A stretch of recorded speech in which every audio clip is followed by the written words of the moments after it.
Uzun zaman hasret kaldım eminim yüzüne. Muhtacım ki inan ki senin bir tek sözüne. Yalvarsam ağlarsam kapansam zamanın dizine, dönebilir miyiz eski yıllara? Uzun zaman hasret kaldım zaman gezginine. Muhtacım inan ki eminimin bir tek sözüne. Yalvarsam ağlarsam kapansam dizine, döner mi yine eski günlere? Söyle, buldun mu aradığın aşkı? Söyle, yoksa yalnız mısın sen yine? Benim gibi boynu bükük, gözyaşlı tek başına. Öyle oldun mu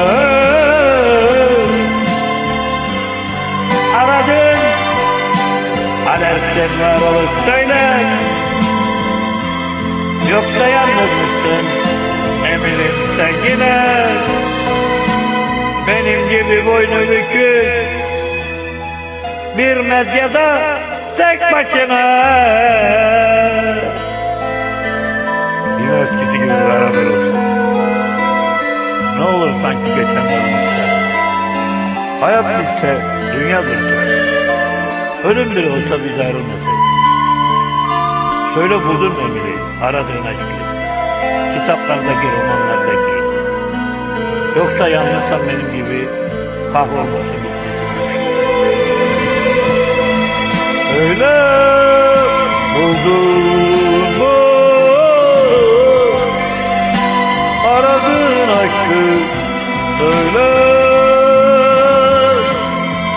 yoksa yalnız mısın sen yine?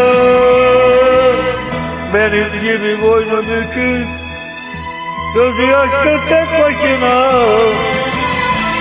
Söyle, buldun mu aradığın aşkı? Söyle, yoksa yalnız mısın sen yine? Alersin var ol gibi, gözü yaşlı tek başına.